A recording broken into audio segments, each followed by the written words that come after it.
Ladies and gentlemen, distinguished guests, good evening. I am a little bit awestruck.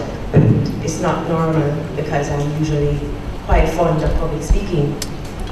But the challenge I have this afternoon is that I've been asked to be part of a panel with someone I've ogled since I was in high school.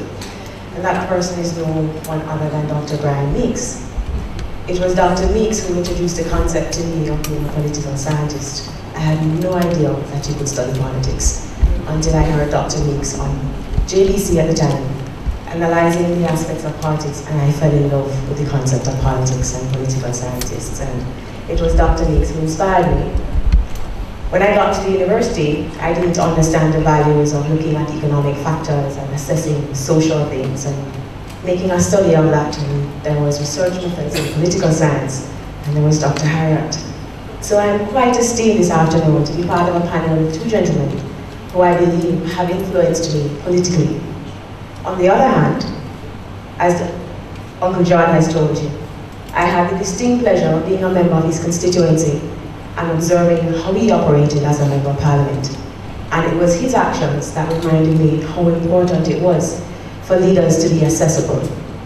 I stood from afar and I watched the changing of the guard, and I recognized in your current member of parliament how you've integrated the private sector approach with the public sector mentality, and I was completely enamored to find out that there is a way that politics can work. Now the difference is this afternoon, unlike Dr. Meeks and unlike Dr. Harriott, I do not have the acumen of being able to study all these things and to come before you with a view that tells you what the studies have said or what years of experience have given them the idea or the opportunity to give you ideas of how to proceed. What I do have, however, is a change in the view of what politics is about. And it is that I wish to share with you solely for the purpose of igniting you to recognize that the power lies not in your leaders, but in yourselves.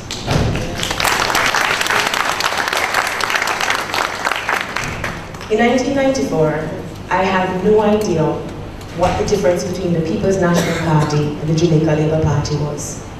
At that time, I was just a high school member at Holy Child High School, and I was coming through the gates.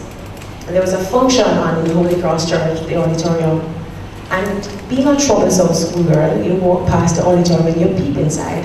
And I looked inside and I heard an eloquent presentation by none other than the former Prime Minister, the Honourable Percival James Patterson. And I thought, I've got to be a lawyer and a politician. But I went to UWI and recognized that representational politics was not all it ought to be, and that the power lied in me as the individual to make a change. Having left law school and having joined the profession of a lawyer, and having had the opportunity to open my practice for the last 5 years in this parish, I have recognized that we need to do much more than we're doing. The great orator from the West, Barack Obama, says, the right of a citizen does not end with that to vote, but with what you do to improve your country. That struck me, and that is what I want you to leave here with this afternoon. The role of the citizen has changed. In 1938, we were not free. We had oppressive social and economic conditions. The thrust at that time was for us to take the reins of our own governance, and so the leaders then fought for an opportunity to vote. That's what it was about then. After voting, fast forward 75 years, where are we today? We've got the right to vote. So what is it that we're doing with the right to vote? We now choose our leaders. What do we as citizens do? We complain, we demonstrate, we protest, we march, and we complain, demonstrate, and protest. So much so that children do it to get the attention of parents. It's funny, but I'm tired of it. And I'm tired of it simply because as business leaders, as parents, as teachers, as doctors, what we tend to do is to cast the blame to somebody else. So, when you look at the role of a citizen, you see for yourself that we have changed in the perception. We become complacent because we all have the right to vote. And we become complacent because we elect leaders who we think can solve our problems. In 2013, with the nice highways that we've traveled on now, that we can sue and get them to recognize that they have a right to us as citizens. We have a communication system that shows that there has been development, but as citizens we have not moved very far in terms of how we perceive our own power. So my challenge is simply this, to look at why it is we need to look at the role of a citizen and how it has changed. My submission is simply this.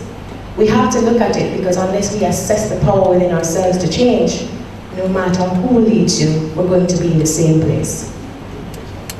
So until we get to the position where we accept that as individual citizens of Manchester, when I see someone doing something that isn't right, I have a duty not to wait for the police, but to do it myself as lawfully as I can, then we will get better.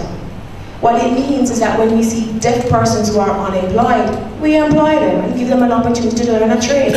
We don't complain that taxes are too high and we can't employ somebody. We do it because what we're doing is we're helping ourselves.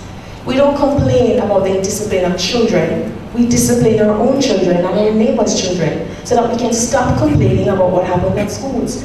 I'm saying all of this, these views are only mine, they're not anyone else but mine. I just think we need to take much more responsibility so that we can define our future and have a greater say in what happens. So we've looked at the why, we've looked at the where, right here, right now. The where does not have to be just because we want to win an election. The where is simply because we want to be better citizens. So the challenge for the People's National Party is that for us to transform ourselves for another 25 years, we have to appreciate that as citizens and as comrades, we have a duty to ourselves to be more responsible.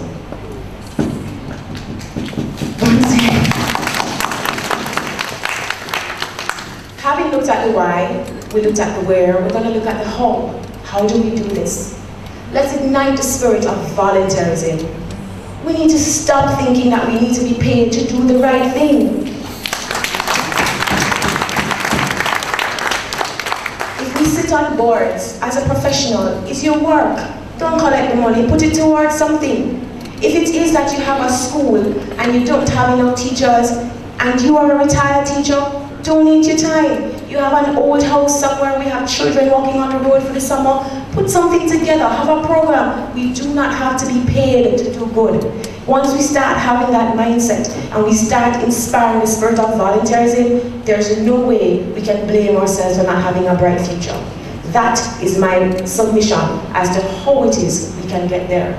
So having looked at the why, looking at the where, looking at the how, I would simply want to say this.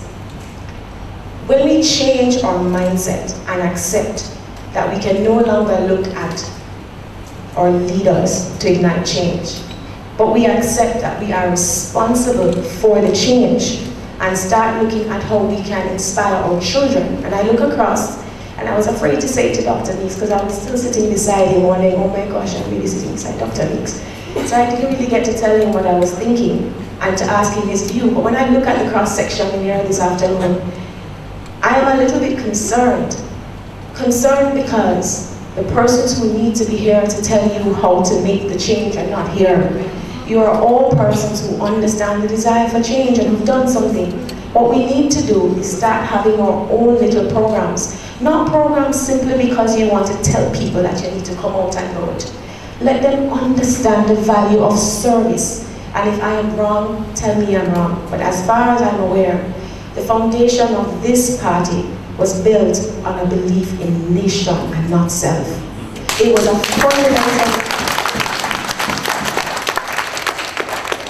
fundamental premise of all the persons who have gone before.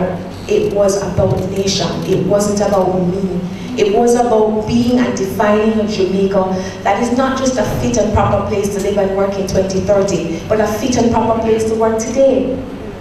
But when we lost sight of our nation and we lost sight of doing things for the nation and for ourselves, we start to complain that crime is high and tax is high and we have to leave and go elsewhere. But when we win the goals, we're still Jamaican, but we're not doing anything towards making it a better Jamaica.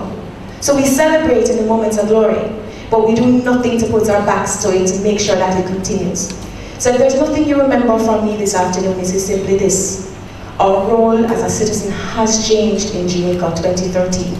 It has changed from merely being a right to vote to a right and a desire to inspire ourselves to do the right thing, which is to be the initiator of change.